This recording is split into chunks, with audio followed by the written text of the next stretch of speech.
Hey guys, Russell Babekuhl here. We're up on the north coast of New South Wales. We're going to head out in the morning and we're going to try and chase a few snapper around the shallows. So, pretty simple sort of setup here. We're going to be fishing standard jighead, soft plastic selection.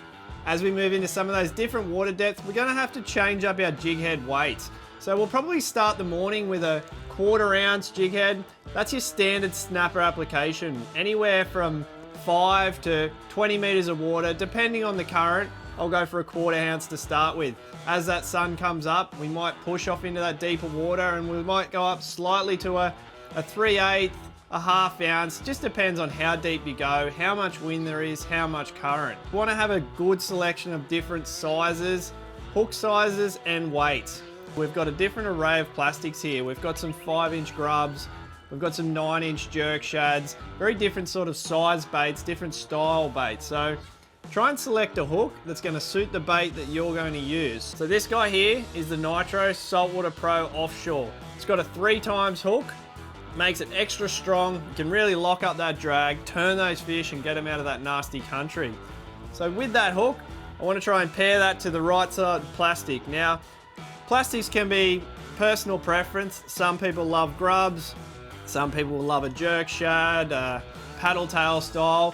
Find the right jig head that's going to suit the right bait. So if I'm using a 2.0 jig head, I'm not going to rig that on a 9-inch jerk shad. I'm going to look for something like a 5.0, a bigger, stronger hook. I'll quickly run you through.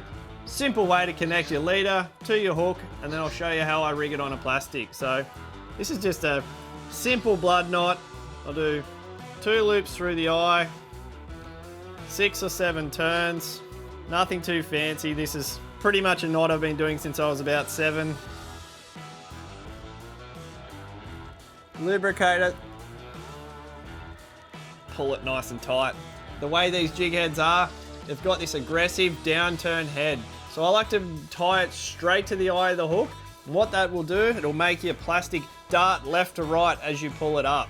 Quickly run you through how I rig it. Again, this is a little bit of a personal preference. Do you rig it up or do you rig it down? So I'd say it's a 50-50. Some people will rig it up, some people will rig it down. So I prefer to rig it with the curl tail up. Now the only really important thing is to rig it straight. So what I like to do, I just line up where I think that jig head's going to come out and lay nice and straight. So I'll just take a mental image of that point there. I'll feed it straight through the center of the plastic. Bend it over the hook, keeping it straight the whole time, and in through that mark right there. Give it a pull, that's not going anywhere. And that's a beautiful snapper bait. It's important just to take the time, make sure your plastic is rigged nice and straight. The most natural presentation is always going to get eaten best. So we're going to head out in the morning, we're going to see what we can find. I know that the plastic's going to be rigged up straight. We're going to have the right jig head for where we plan on fishing.